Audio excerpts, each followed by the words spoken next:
আমরা এই পাঠে একটি জিনিস আলোচনা করব। তোমাদের লিখেইছি বোর্ডে, তোমরা দেখতেই পাচ্ছ, বাংলায় ওহাবি আন্দোলন। এটা আমাদের দেশের আন্দোলন না, শুরুটা আমাদের দেশে হয়নি, আমাদের বাংলাতে হয়েছে পরবর্তীকালে ওহাবি আন্দোলন। এই ওহাবি শব্দটা অর্থ হলো, এই ওহাবি শব্দের অর্থ হলো নবজাগরণ। এটা প্রথম জানা। বাংলা 1131, কিন্তু শুরুটা অনেক আগে হয়েছিল, আরবে হয়েছিল। জন্মভূমি হচ্ছে আরব। ওহাবি শব্দের অর্থ হলো, ওহাবি শব্দের অর্থ হলো কি না, নবজাগরণ। এটা তোমাদের খুব পরে মাধ্যমিকে নবজাগরণ। এই নবজাগরণ আরবে শুরু হয়েছিল। আব্দুল ওহাব নামক এক ব্যক্তি, ধর্মবান ব্যক্তি, এটি শুরু করেছিলেন মুসলিমদের। আব্দুল ওহাব। তাহলে ওহাবি আন্দোলনের জনক যদি বলে বা প্রথম শুরু করেছিলেন কে? আব্দুল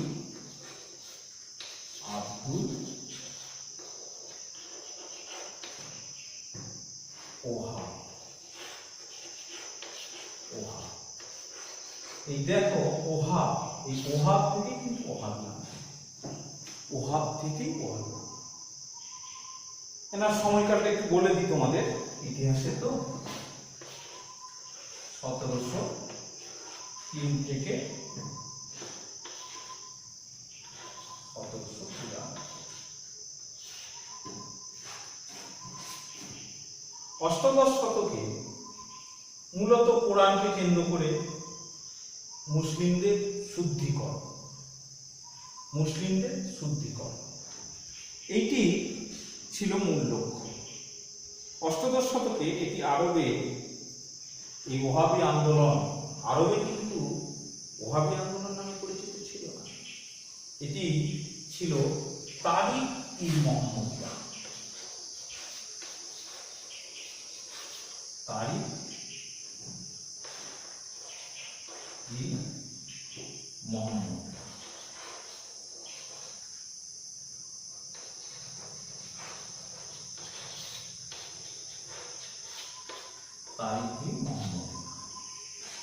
তারিক-ই-মুহাম্মদিয়া মানে হচ্ছে, এটি পরে মাধ্যমিকে তারিক-ই-মুহাম্মদিয়া শব্দের অর্থ না, মোহাম্মদ প্রদর্শিত পথ। আবার বলছি, তারিক-ই-মুহাম্মদিয়া নামে হলো মোহাম্মদ প্রদর্শিত পথ। মোহাম্মদ বলতে হযরত মুহাম্মদ, তার নির্ধারিত যে পথ সেটি হলো তারিক-ই-মুহাম্মদিয়া। আমাদের ভারতবর্ষে এই ওহাবি আন্দোলন শুরু করেছিল, যিনি প্রথম শুরু করেছিল, তিনি হলেন দিল্লির এক সন্ত, দিল্লির মুসলিম সন্ত। তার নাম হলো শাহ ওয়ালিউল্লাহ। শাহ, এটি মনে রাখবে তোমরা, শাহ ওয়ালি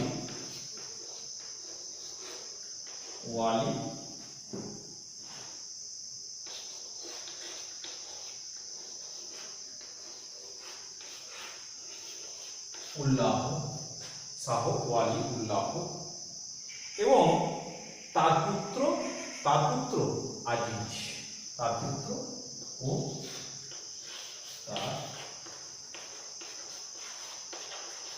পুত্র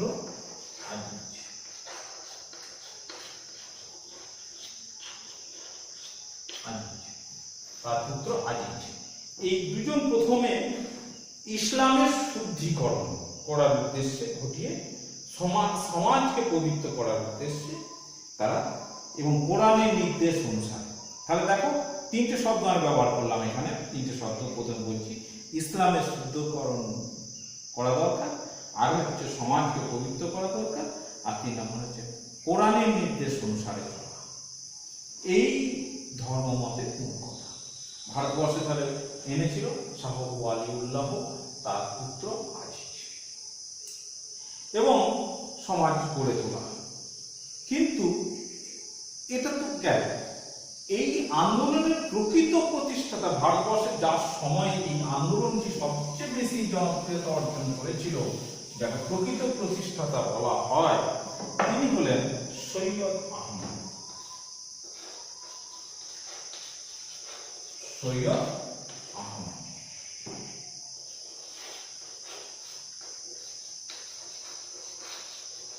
সৈয়দ আহমদ তিনি এর প্রকৃত প্রতিষ্ঠাতা।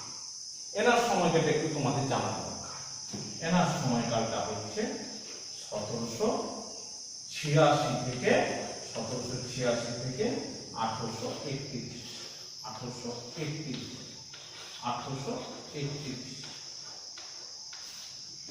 1831।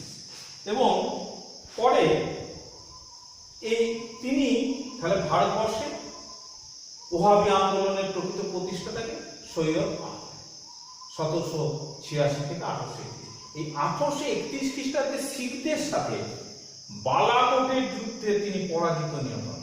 এটিও পরে তোমাদের মাধ্যমিকে বালাকোটের যুদ্ধে কে নিহত হয়েছিল, তখন আমরা বলে দেবো বালাকোটের যুদ্ধ ঘটেছিল কবে না, বালাকোটের যুদ্ধ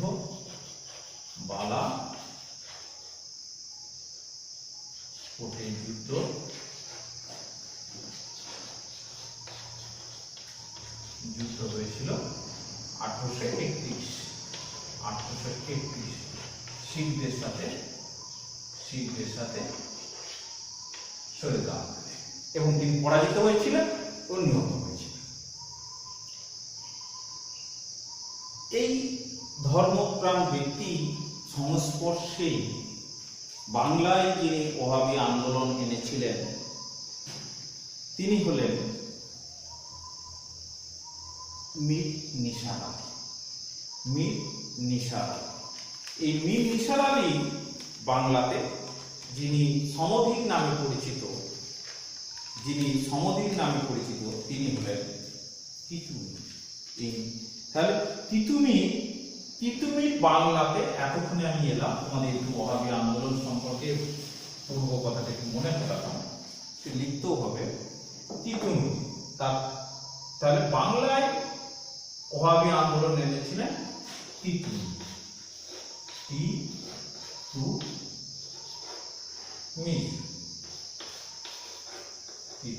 প্রকৃত নাম মীর নিসার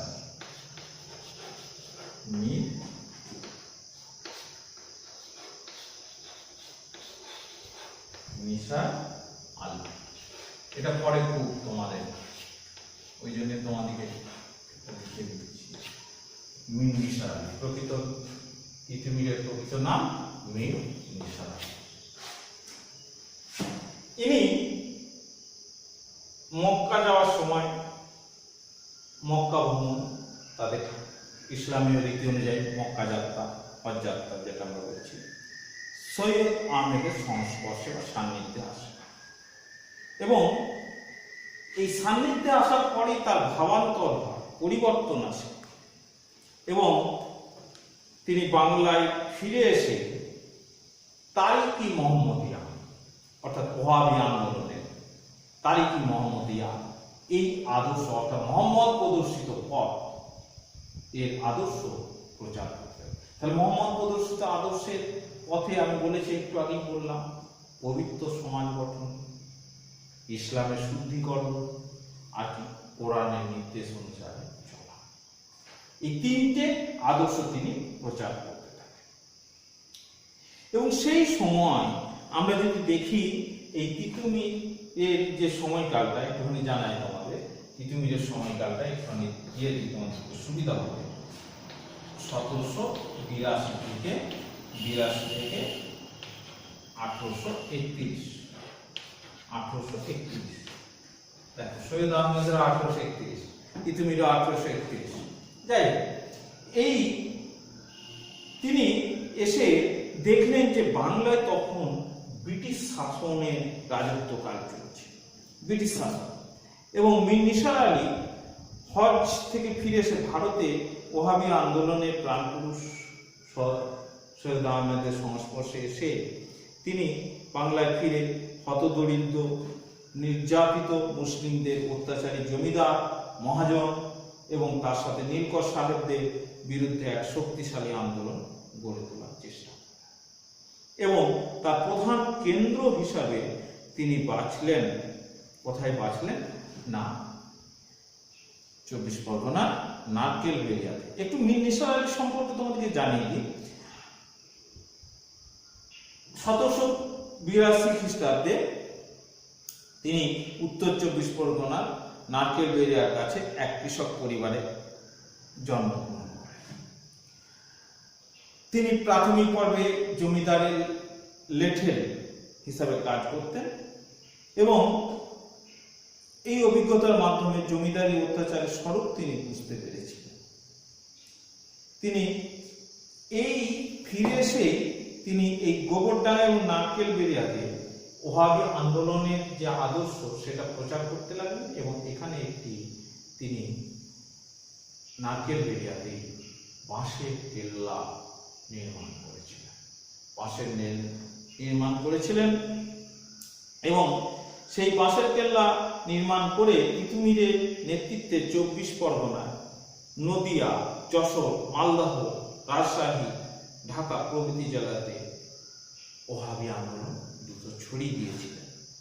এবং সেই সময় 1830 খ্রিস্টাব্দে তিনি জমিদার মহাজনদের বিরুদ্ধে যে আন্দোলন গড়ে তুলেছিলেন, সেই সময় আমরা যদি লক্ষ্য করি যে পড়ুয়ার জমিদার কৃষ্ণদেব রায় অত্যাচারে জনমত হিসেবে তাকে আক্রমণ করেছিলেন এবং সেই আন্দোলনে, এবং তিনি ব্রিটিশ শাসিত ভারতবর্ষকে দারুল হার মানে বিধর্মী দেশ বা ইসলামের শত্রু দেশ বলে ঘোষণা করতেন।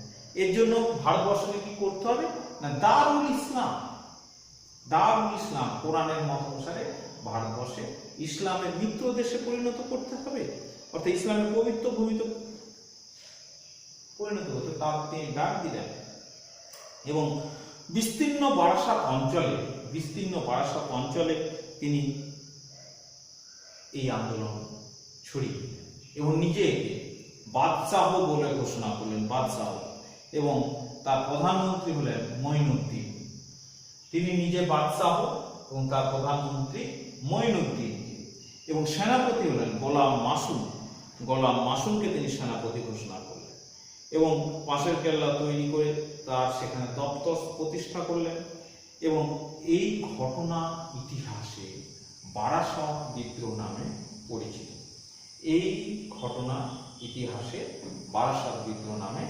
পরিচিত।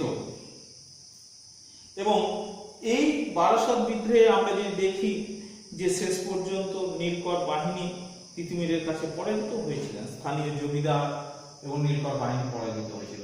সেই সময় ভারতের governor general Lord William Bentinck এর তিতুমিরের বিরুদ্ধে এক অভিযান পাঠান 1831 খ্রিস্টাব্দে, এবং তিতু সহ তার অনুগামীরা কামানে গোলার আঘাতে বাঁশের কেল্লা ধ্বংস হয়ে যায়, তার সেখানে মৃত্যু ঘটে এবং বাঁশের কেল্লা কামানের গোলায় ধ্বংসস্তূপে পরিণত হয় এবং বাকিদের বিদ্রোহীদের ফাঁসি ও দীর্ঘদিন কারাদণ্ড দেওয়া হয়।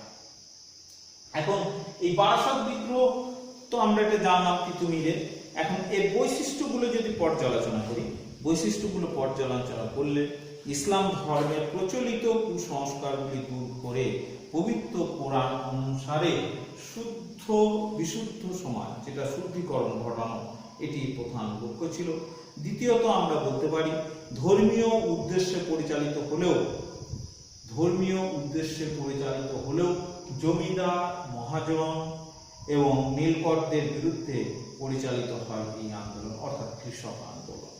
এবং তৃতীয়ত অত্যাচারী জমিদার নীলকর সাহেবদের রক্ষক ছিল যেগুলি বা ব্রিটিশ সরকার, তাদের বিরুদ্ধে ওহাবিরা আন্দোলনে ঝাঁপিয়ে পড়ে।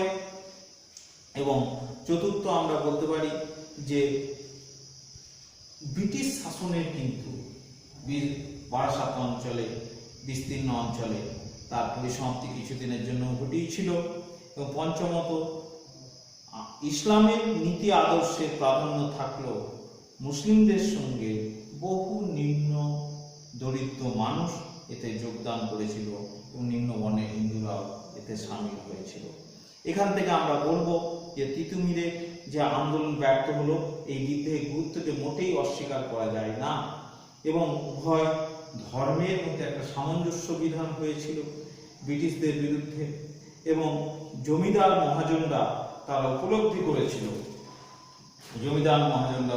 করেছিল যে বিদ্রোহে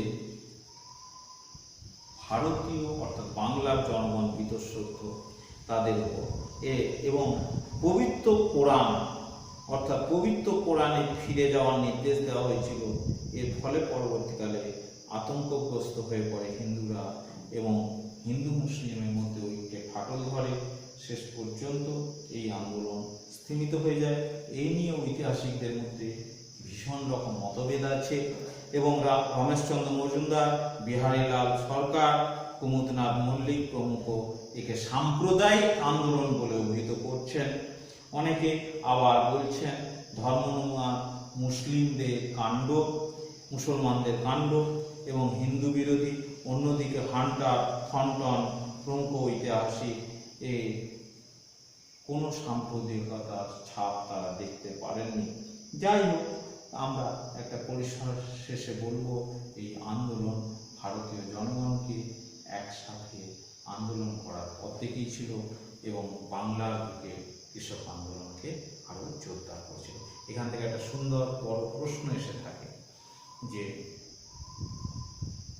ওহাবি আন্দোলন সম্পর্কে লেখো ও বাংলায় তিতুমিরের নেতৃত্ব ওহাবি আন্দোলন লেখো। এটি 8 নম্বরের প্রশ্ন কিংবা সংক্ষেপে এই প্রশ্নটি এসে থাকে টিকা লেখো বাংলায় ওহাবি আন্দোলন। এটি বারংবার কয়েকবার এসছে। এভাবে প্রশ্নের উত্তরটি রেডি করতে হবে। শর্ট কোশ্চেনগুলো আমি বলেছি। তিতুমিরের প্রধানমন্ত্রী হচ্ছে মঈনুদ্দিন, সেনাপতি হলো গোলাম মাসুম, এগুলি পড়ে এবং তার বাঁশের কেল্লা দুর্গ নারকেল ডাঙ্গায় গোবরডাঙ্গার কাছে নারকেল বেরিয়াতে এগুলি মোটামুটি পড়ে এবং তিতুমিরের প্রকৃত নাম নিসার আলী। এখানে শেষ করছি।